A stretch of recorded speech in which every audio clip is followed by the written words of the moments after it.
College ছাত্রলীগের সাংগঠনিক সম্পাদক বৈশাখীকে মুহূর্তে আটক করে নিয়ে যাচ্ছে পুলিশ।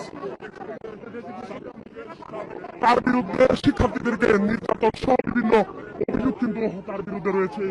ছাত্রলীগ নেত্রী বৈশাখীর বিরুদ্ধে বিভিন্ন অভিযোগ রয়েছে শিক্ষার্থীদের।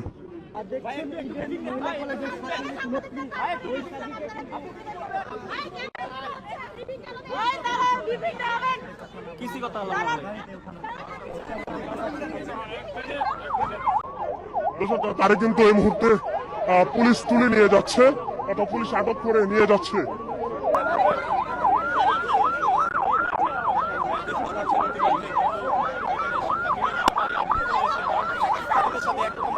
সার্টিফিকেট উঠাতে এসে দেখি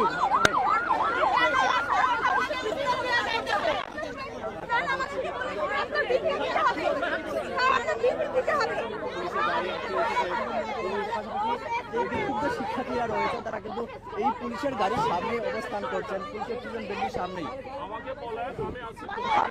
দেখছি যে পুলিশের গাড়ির সামনে কিন্তু অবস্থান করছে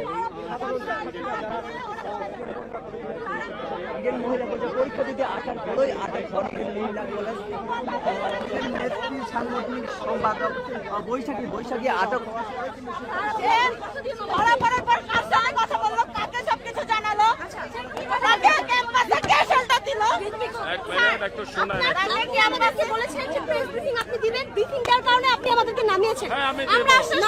আমরা বলছি যে ওনার কোনো ক্ষতি হবে না। এখন আমরা চাই আপনি একটা ব্রিফিং দেন।